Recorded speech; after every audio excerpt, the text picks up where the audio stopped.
juga kasih Yesus bagi kita semua.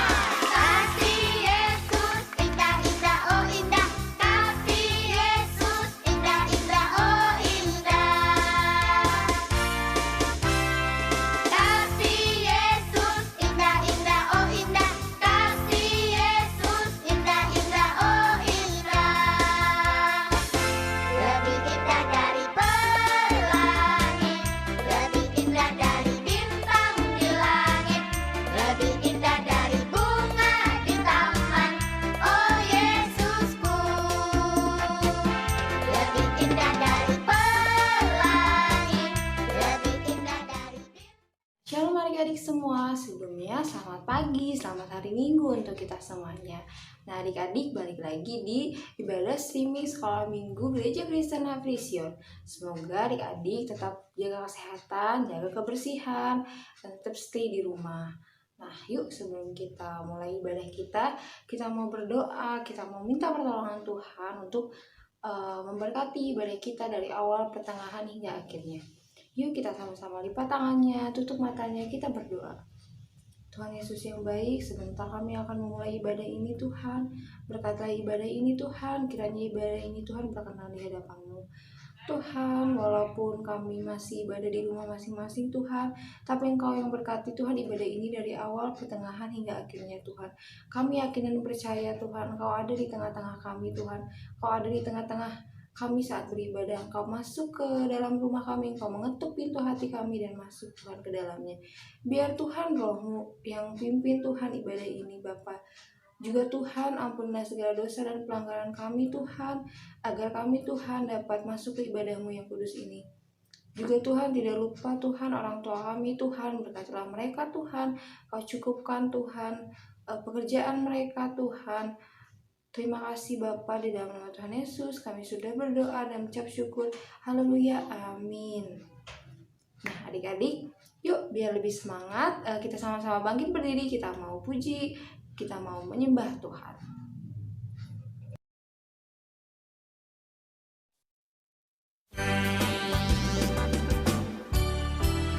Kasih Yesus sungguh manis dan indah, kasih Yesus sungguh manis dan indah, kasih Yesus sungguh manis dan indah, kasih Yesus manis dan indah. Kasih Yesus manis dan indah, kasih Yesus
bagi kakiku, terang bagi jalanku.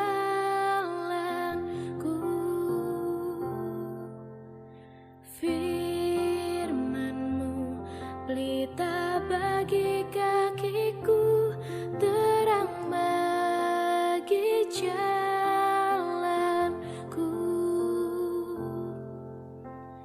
Waktu ku bimbang dan hilang jalanku, tetaplah Kau di sisiku. Dan takkan ku takut, asal Kau di dekatku, besertaku selamanya.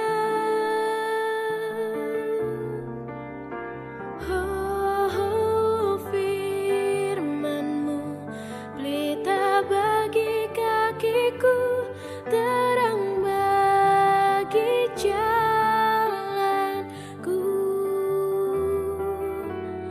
Firman-Mu pelita bagi kakiku, terang bagi jalanku. Terang bagi jalanku, terang bagi jalanku.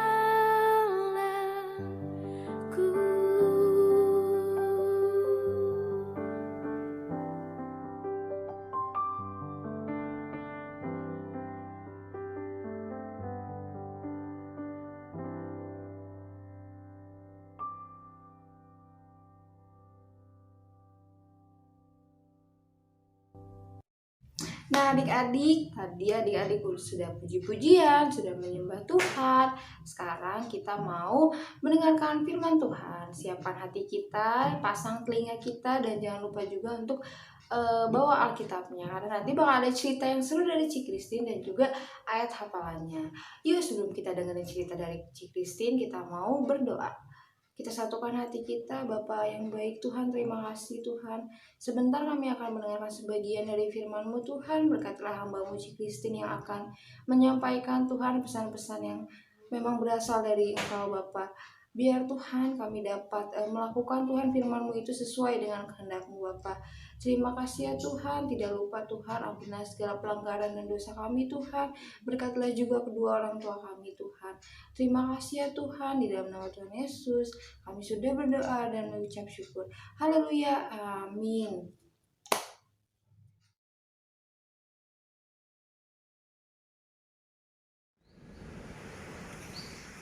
Hai adik-adik, selamat pagi. Kita ketemu lagi pada minggu ini tanggal 4 April 2021. Adik-adik, bagaimana kabarnya hari ini? Kakak berharap semuanya dalam keadaan baik-baik ya. Nah, sebelum kita mendengarkan firman Tuhan, kita berdoa terlebih dahulu. Mari kita berdoa. Tuhan Yesus yang baik, terima kasih buat pagi hari ini kami dapat berkumpul kembali walaupun kami masih tetap dalam kebaktian online. Kami percaya kuasa Tuhan tetap ada. Kami percaya Tuhan hadir di tengah-tengah ibadah kami. Tuhan berkatilah adik-adik di dalam mendengarkan firman Tuhan, supaya mereka juga boleh mengerti apa yang Tuhan rindu sampaikan buat mereka. Terima kasih Tuhan Yesus. Kami berdoa meminta semuanya di dalam nama Tuhan Yesus. Amin. Nah, adik-adik, kamu pernah melihat mutiara? Atau bahkan pernah kamu memakai mutiara? Nah, seperti ini ya, adik-adik ya. Mutiara itu warnanya putih mengkilat, permukaannya sangat halus, kemudian harganya wow, mahal sekali. Ya, kalau kalian pernah melihat mutiara, pasti kalian terkagum. Kamu tahu nggak asalnya mutiara? Dari mana mutiara itu berasal? Ya betul, dari kerang ya, dari dalam kerang. Bagaimana prosesnya? Kita simak video berikut.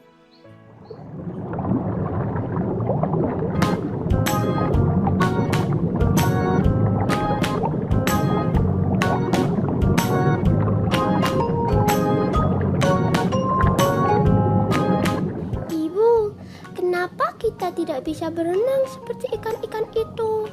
Bahkan ubur-ubur dan kuda laut pun bisa berenang dengan bebas. Kenapa kita tidak, Ibu? Anakku, semuanya diciptakan berbeda-beda. Lihatlah betapa berbahayanya lautan. Kita harus bersyukur karena dengan berdiam di dasar dan memiliki cangkang ini, kita akan terhindar dari bahaya. Tapi Ibu... Ah! Ibu! Sakit! Tolong aku, Ibu!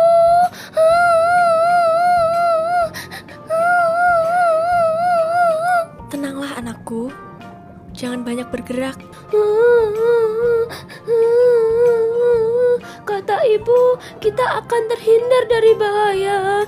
Tapi ini sakit sekali, Ibu. Sabarlah nak, kau harus tenang. Tahanlah rasa sakitmu. Lalu gunakanlah getah di perutmu untuk membalut pecahan karang tajam di tubuhmu itu. Maafkan ibu, tidak bisa membantumu nak.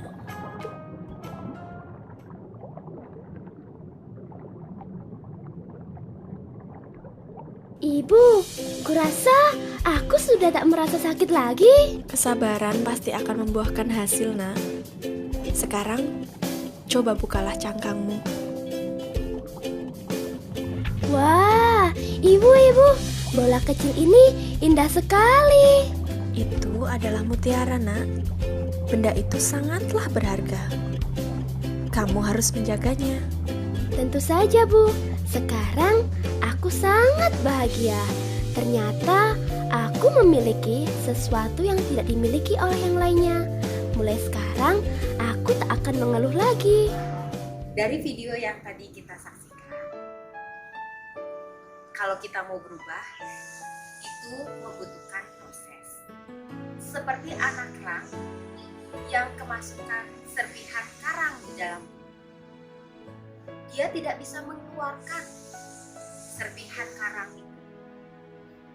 Serpihan yang ada di dalam tubuh kerang itu membuat kerang merasa sangat kesakitan. Ketika dia minta tolong kepada ibunya juga tidak bisa berbuat apa-apa. Ibunya menyarankan untuk dia membalut serpihan karang itu dengan lendirnya, dan itu membutuhkan waktu yang cukup.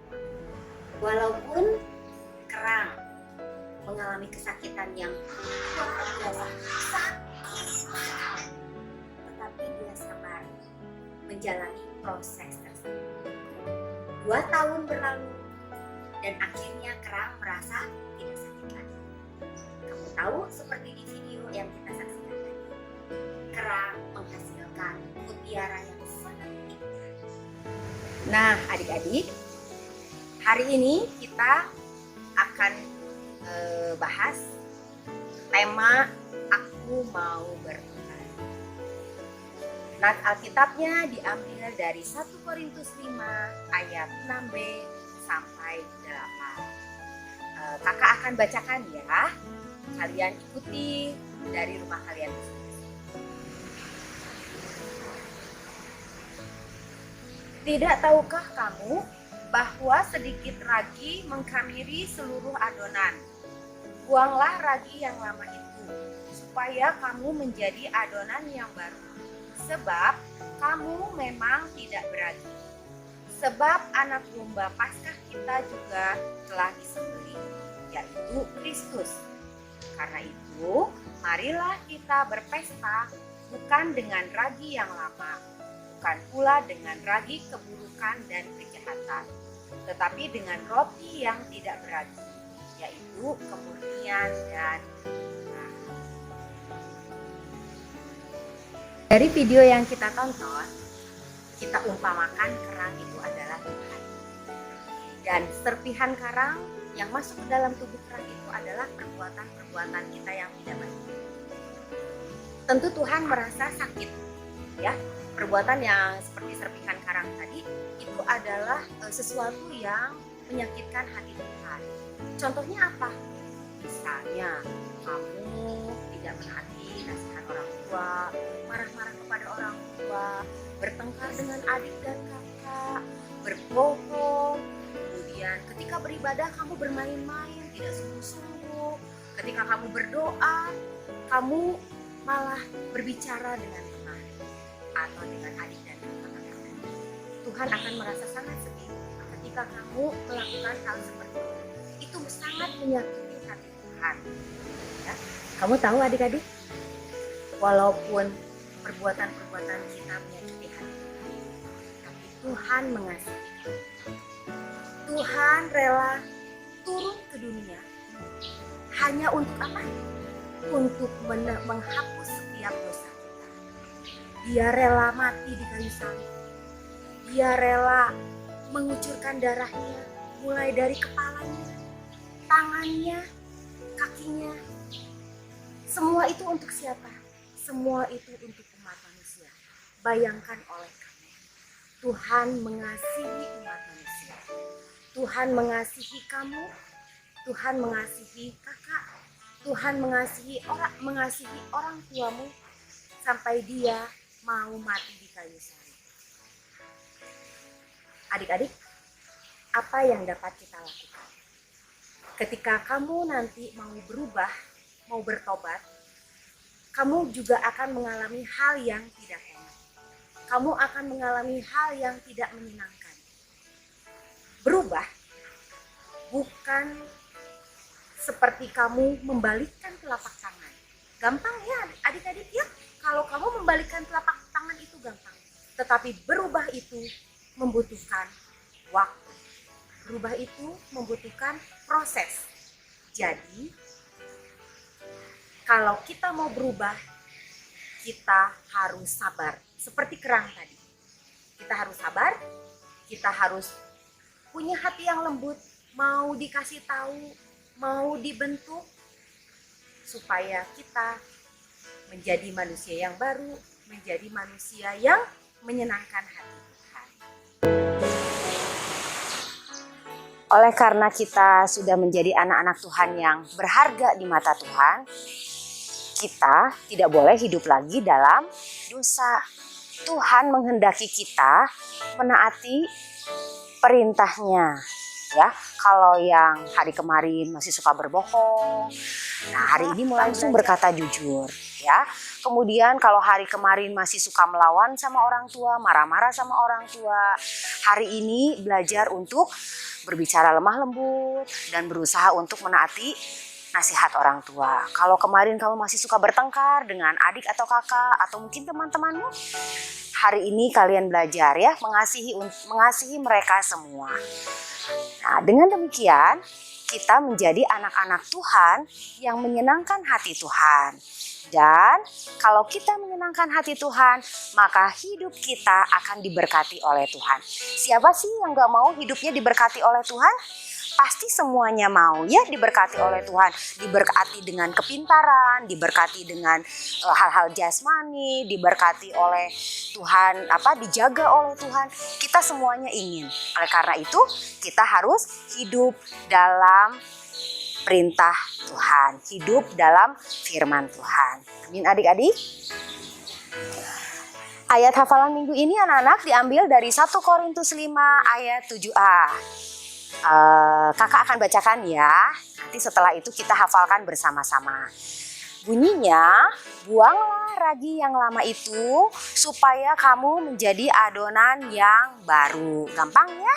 Ayatnya hanya satu kalimat. Sekali lagi kita baca 1 Korintus 5 ayat 7a. Buanglah ragi yang lama itu supaya kamu menjadi adonan yang baru. Maksudnya ragi yang lama itu adalah perbuatan-perbuatan kita yang buruk, yang jahat, yang menyakiti hati Tuhan. Sementara adonan yang baru itu adalah perbuatan-perbuatan kita yang sudah diubahkan oleh Tuhan. Perbuatan-perbuatan kita yang baik, yang menyenangkan hati Tuhan. Adik-adik, sebelum kita mengakhiri ibadah hari ini, kakak mau mengingatkan kalian untuk mau bertobat. Ya, bertobat dari apa? Bertobat dari perbuatan-perbuatan kita yang jahat, yang menyakiti hati Tuhan. Agar apa? Agar pengorbanan Tuhan Yesus di kayu salib tidak menjadi sia-sia. Amin anak-anak. Kakak akan mengajak kalian untuk lipat tangan, tutup mata, kita berdoa ya. Tuhan Yesus, terima kasih karena Engkau sudah turun ke dunia ini, mau mengampuni setiap dosa-dosa kami. Terima kasih karena Engkau mengasihi kami. Kami mau belajar Tuhan untuk bertobat dari setiap perbuatan-perbuatan kami yang tidak benar, yang menyakiti hati Tuhan. Kami mau menjadi anak-anak yang menyenangkan hati Tuhan. Kami mau Tuhan di dalam hidup kami sepenuhnya kami boleh menyenangkan hati Tuhan dengan perkataan kami, dengan sikap kami, dengan perbuatan kami, baik itu di rumah maupun di lingkungan sekitar kami, sehingga kami menjadi anak-anak terang yang menyinari dunia ini dengan teladan Tuhan. Terima kasih Tuhan Yesus, kami sudah selesai mendengarkan firman Tuhan. Biarlah Tuhan terus yang berbicara di dalam hati kami. Di dalam nama Tuhan Yesus kami berdoa dan mengucap syukur. Haleluya. Amin. Hai, ini Kiu. Kiu mau cerita tentang Tuhan Yesus. Setelah makan malam, Tuhan Yesus dan murid-muridnya pergi ke Taman Getsemani. Pas sampai di Taman Getsemani, Yesus bilang, "Kau akan meninggalkan aku." Petrus jawab, "Guru, aku nggak pernah begitu." Tuhan Yesus jawab, "Sebelum ayam berkokok, kau akan bilang 3 kali gak mengenal Yesus." Petrus jawab, "Mendingan aku mati." Yesus berdoa mengajak Yakobus, Yohanes, dan Petrus berdoa malah tidur. Tuhan Yesus berdoa. Tuhan Yesus tahu para musuh-musuhnya ingin Tuhan Yesus mati. Allah Bapa, tunjukkan jalan lain, kalau tidak aku tetap melakukannya. Setelah Tuhan Yesus berdoa, tiba-tiba ada sinar terang dan ada suara teriakan. Murid-muridnya pada terbangun. Yudas datang mencium Yesus untuk menandai siapa yang mau ditangkap. Yesus bilang, Kau yang mencari aku ya." Bajut-bajutnya pada jatuh. Bajut-bajutnya bangun dan mengikat tangan Yesus. Murid-muridnya pada lari. Semuanya lari dan si Petrus mengikutinya untuk lihat apa yang akan terjadi. Ada satu orang nanya, "Kau pengikut Yesus ya?" Petrus jawab, "Tidak mengenal Yesus." Dua orang lagi bilang, Kau pengikut Yesus ya?" Petrus jawab, "Tidak mengenal Yesus." 3 kali ayamnya berkokok, "Kukuyuk." Si Petrus ingat apa Tuhan Yesus bilang. Petrus sedih. Setelah Yesus ditangkap, Yesus diadili dan disiksa. Yesus memanggul salib ke bukit Golgota.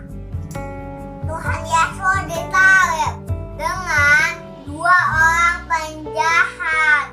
Tangan dan kaki Yesus dipaku. Pas tengah hari, langit menjadi gelap. Teman-teman Yesus sedih dan menangis. Pemimpin agama tertawa dan bilang, "Kan kamu bisa menyelamatkan orang lain. Kenapa kamu tak bisa menyelamatkan diri sendiri?" Lalu Yesus bilang, Allah Bapa, mengampunilah mereka.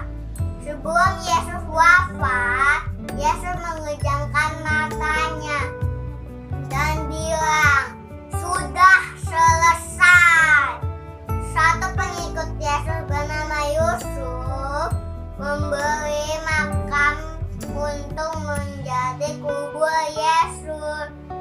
Mereka menggulingkan batu besar di hari Jumat yang panjang dan menyedihkan. Pas Minggu pagi, Maria Magdalena dan Maria yang lainnya pergi ke kubur Yesus.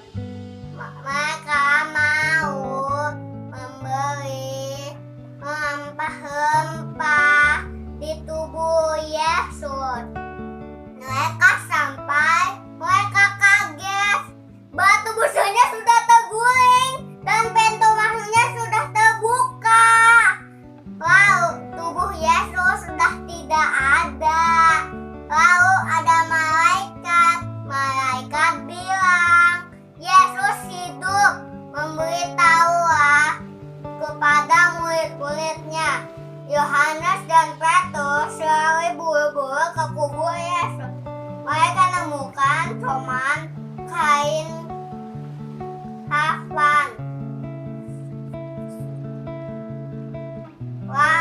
Suatu hari mereka berkumpul di satu ruangan dan lagi membicarakan apa yang terjadi. Pas Tuhan Yesus datang, mereka kaget. Dikiranya Tuhan Yesus itu hantu. Mereka ketakutan. Yesus bilang, "Hantu gak bisa dipegang dan gak bisa makan." Yesus bilang lagi, "Aku lapar." Yesus dan murid-muridnya makan ikan Yesus sambil mengajar murid-muridnya.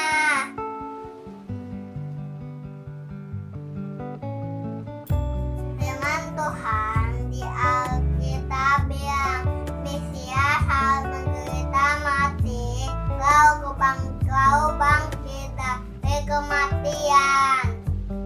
Sekarang mereka harus memberitahu ke seluruh dunia apa yang kamu sudah lihat, supaya semua orang tahu dosa-dosa mereka akan diampuni kalau dari Tuhan Yesus.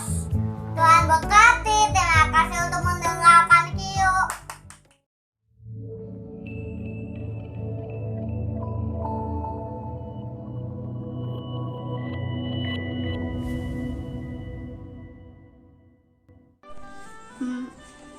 Mazmur 33 ayat 10.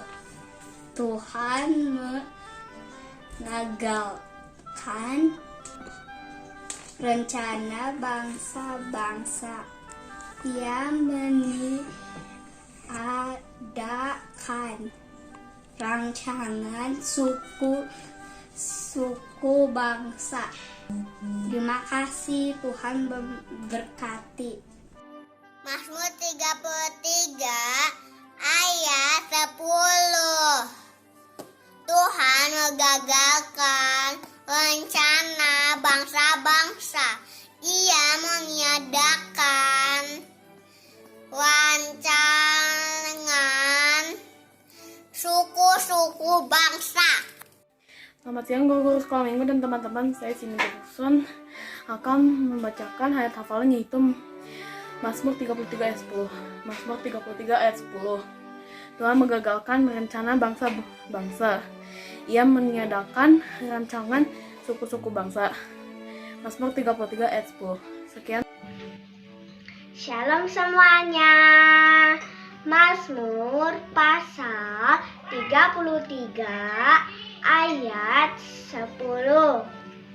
Tuhan menggagalkan rencana bangsa-bangsa. Ia meniadakan rancangan suku-suku bangsa. Mazmur pasal 33 ayat 10. Terima kasih, selamat hari Minggu. Tuhan Yesus memberkati kita semua. Dadah, sampai jumpa.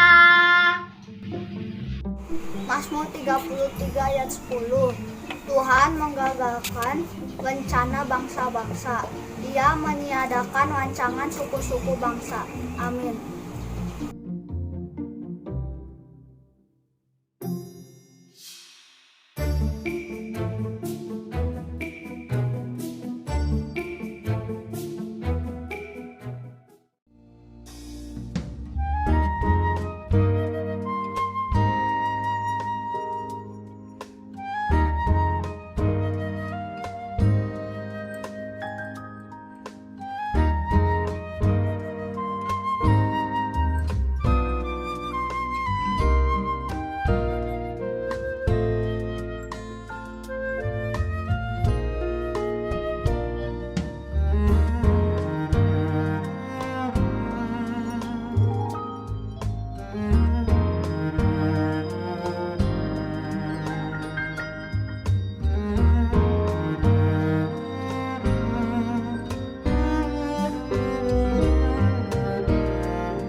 Laskar Kristus, semangat!